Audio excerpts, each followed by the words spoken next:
बच्चों, doctor BC Jat बोल रहा हूँ, गवर्नमेंट कॉलेज राजाखेड़ा से, ज्योग्राफी में असिस्टेंट प्रोफेसर।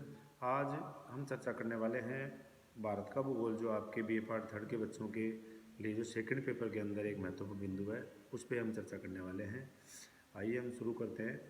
सबसे पहले मैं आपको एक चीज़ क्लियर कर देना चाहता हूँ कि जो भौतिक स्वरूप होता है, चाहे वो भारत का हो, चाहे वो राजस्थान का हो, चाहे पृथ्वी का हो, हम किसी भी भौगोलिक प्रदेश की अगर भूगोल पढ़ते हैं तो उसका भौगोलिक स्वरूप पढ़ना अत्यावश्यक हो जाता है, क्योंकि भौतिक स्वरूप के ऊपर ही सारी चीज़ें आधारित होती हैं और सभी जो बाकी के भौगोलिक तत्व हैं वह भी उससे प्रभावित होते हैं।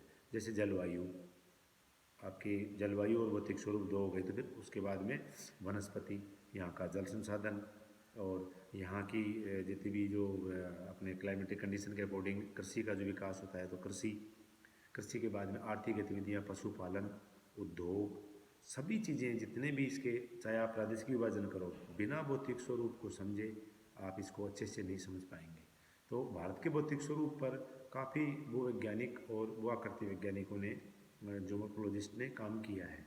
और उन्होंने, आपने अब से पहले फर्स्ट ईयर में या 12वीं क्लास में आपने 5 विभाग पढ़े होंगे। उत्तर का पर्वतीय प्रदेश, उत्तर भारत का बड़ा मैदान जिसे विशाल मैदान कहते हैं, या गंगा ब्रह्मपुत्र का मैदान भी कहते हैं, प्रायद्वीपीय पठार, तटीय मैदान और थार के रेगिस्तान को अलग से पढ़ा होगा। जैसे जैसे आप पढ़ते जाते हैं, अगली क्लास में आते हैं, आपका दायरा, हमारा मानना है कि मस्तिष्क काफ़ी विस्तृत दायरे में आ जाता है, इसलिए हर चीज़ को विस्तृत रूप में पढ़ना आवश्यक होता है। तो अब हम जो पढ़ने जा रहे हैं वो पढ़ रहे हैं 4 डिवीज़न। उत्तर पर्वतीय प्रदेश, विशाल मैदान जिसे गंगा ब्रह्मपुत्र का मैदान या गंगा सिंधु का मैदान कहते हैं, और तीसरा प्रायद्वीपीय पठार, और चौथा तटीय प्रदेश। ये जो थार का रेगिस्तान है, इसे हम गंगा के जो उत्तरी जो मैदान है, गंगा ब्रह्मपुत्र और सिंधु का जो मैदान है, इसी मैदान का एक पार्ट मानते हैं। ये 4 विभाग हमारे ज्योमोर्फोलॉजिस्ट ने इंडिया के किए हैं। इन चारों भागों में सबसे जो महत्वपूर्ण, सबसे पहले हम जो स्टार्ट कर रहे हैं वह है उत्तर का पर्वतीय प्रदेश। उत्तर पर्वतीय प्रदेश को मोटे तौर पर एक हिमालय प्रदेश, द हिमालय भी आप बोल सकते हैं। हिमालय टर्सरी काल में बना था, टर्सरी काल से अभी भी ये हिमालय युवावस्था में है और बन रहा है। हिमालय में आपको जो देखना है कि कितना लंबा चौड़ा और इसका जो ऊंचाई और इसकी विविधता वो कैसी है, वह मोटे तौर पर आपको देखनी है।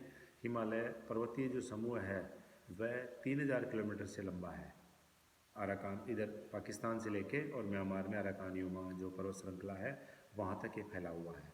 एग्जैक्टली भारत में हम ये मानते हैं कि 2400 किलोमीटर लंबाई में फैला हुआ है, और इसकी जो चौड़ाई है वह पूर्व में तो 150 किलोमीटर है और पश्चिम में 400 किलोमीटर। औसत जो ऊंचाई मानते हैं वो 6000 मीटर मानते हैं इसकी, कि 6000 मीटर इसकी औसत ऊंचाई मानी जाती है। अब हिमालय का जो वर्गीकरण किया गया है वह भी अलग अलग तरह से किया गया है, भूवैज्ञानिक वर्गीकरण, प्रादेशिक वर्गीकरण, इस प्रकार इसका अलग अलग आधारों पर वर्गीकरण किया गया है। तो हम एक बार इसका भौगोलिक वर्गीकरण किन आधारों पर किया गया है वो बिंदु मैं आपको बता देता हूँ। उसको आपको मैं इसकी PDF भेजूँगा, उस PDF को आप डिटेल पढ़ना।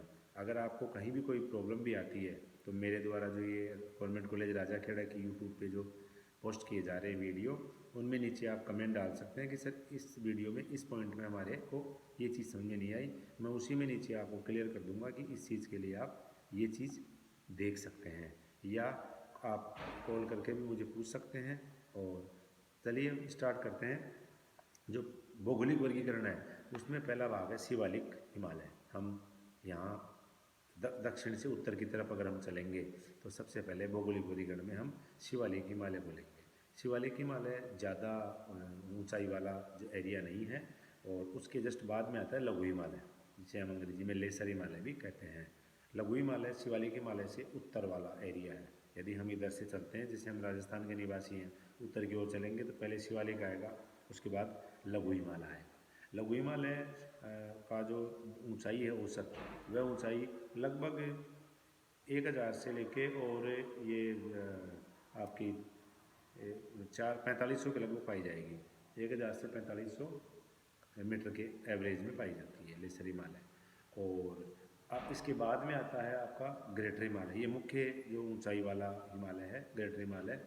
इसके अंदर हिमालय की जो ऊंची ऊंची चोटियाँ हैं वह इसी के अंदर पाई जाती हैं। और मुख्य जो मेन बाउंड्री जो भ्रंश है, मेन जो फॉल्ट है वह इसी के अंदर पाया जाता है।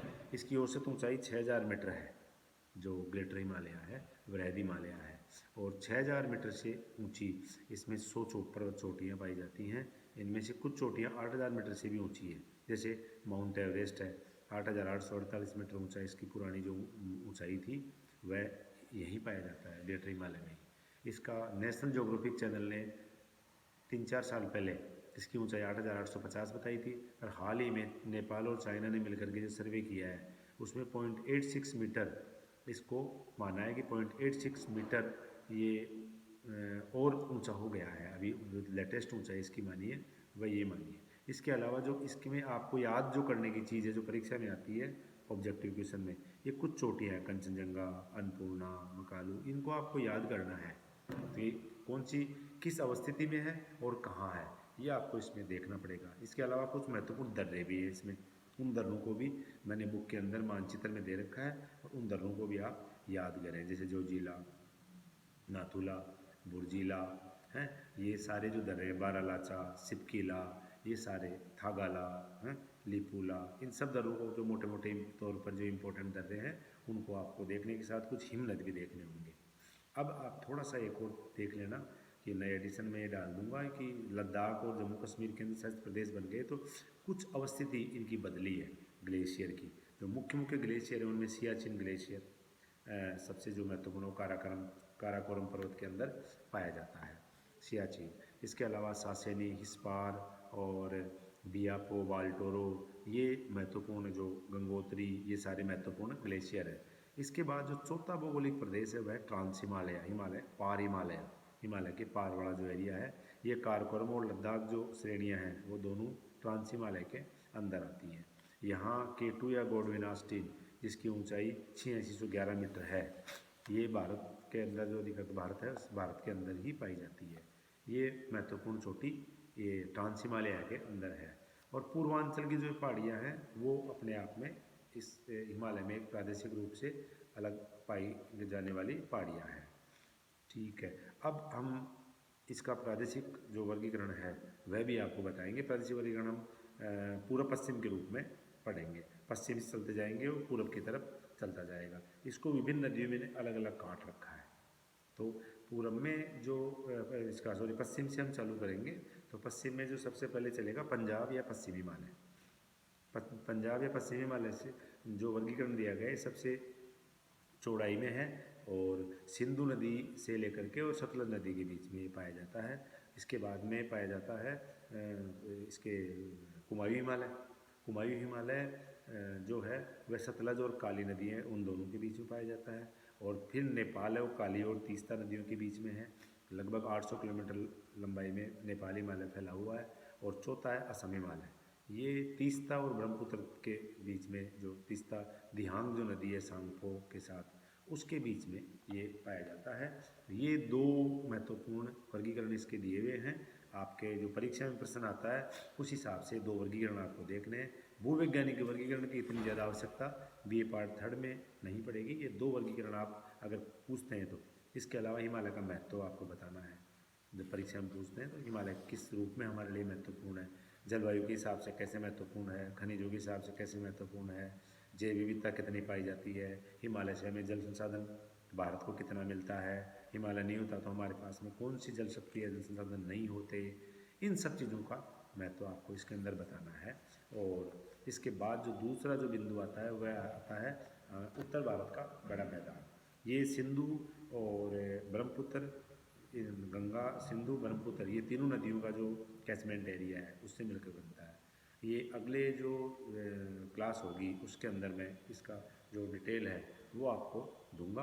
आप इसमें एक आपके लिए असाइनमेंट है कि इसको पूरा पढ़ के समरी के रूप में, पॉइंट्स के रूप में 2 पेज बनाएं आप।